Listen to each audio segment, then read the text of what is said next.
राम कथा कली पन्नग भरनी, पुन विवेक पावक कहरनी। राम कथा कली कामद गाई, सुजन सजीवनी मोर सुहाई। राम कथा बड़ी अद्भुत है।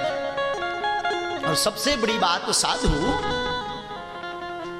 संशय विहग उड़ावन हारी, इस सभी संशयों का विनाश करने वाली गाथा है। जगत का ऐसा कोई प्रश्न नहीं है जो राम कथा में ना हो, और ऐसा कोई उत्तर नहीं है जो रामायण में ना हो, और जो रामायण में नहीं है वो जगत में भी नहीं है। ये गांठ बांध लीजिए, जो श्री रामचरितमानस में नहीं है वो कहीं नहीं है। और हम प्रार्थना करें रोज रामचरितमानस जरूर पढ़ा करो, रोज पढ़ो, 2 चौपाई 5 चौपाई पढ़ो, पढ़ोगे तो जय जय होगी।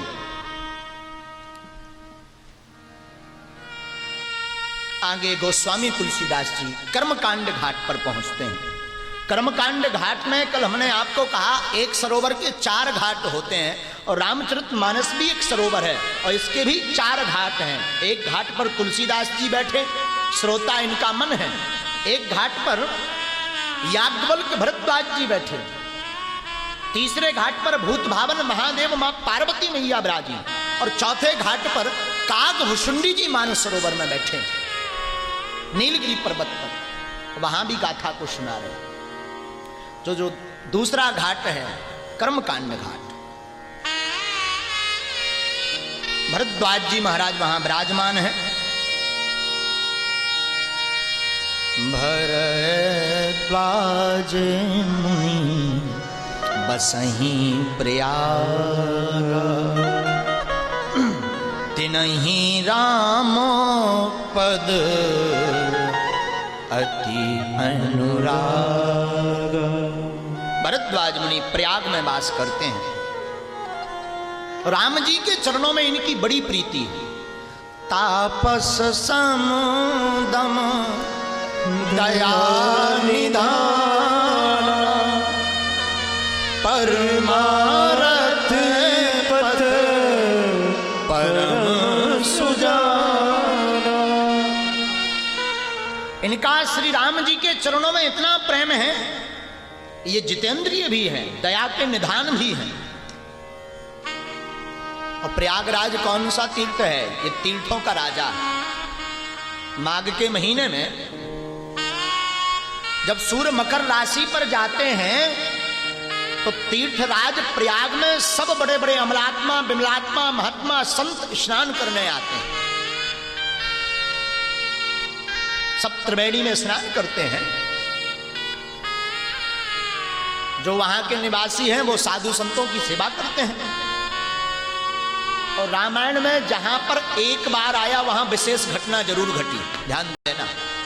रामायण में एक बार शब्द और तही अवसर, ये 2 बार 2 शब्द हैं जिनका बार बार प्रयोग हुआ। एक बार जहां रामायण में आया वहां विशेष घटना घटी, और तही अवसर जहां पर आया वहां पर कोई ना कोई अवरोध जरूर लगा। एक बार भरी मकर नहाए,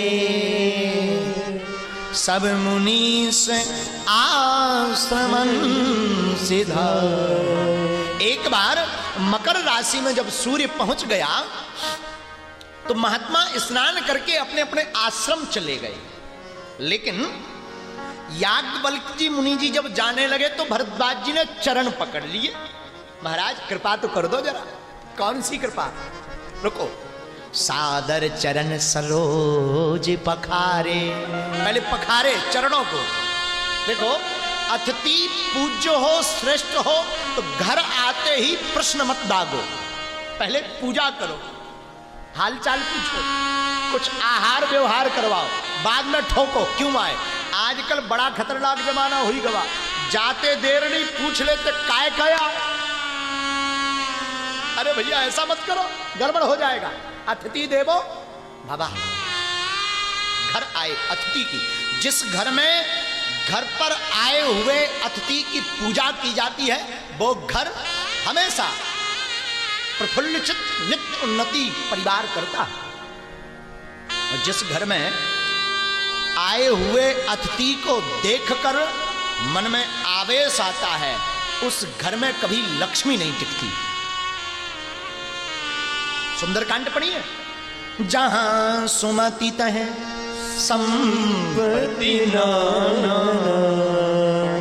जहां कुमति तह विपत्ति नाना। जहां सुमति वहां नाना प्रकार की संपत्ति, और जहां कुमति वहां नाना प्रकार की व्याधियां रहती हैं।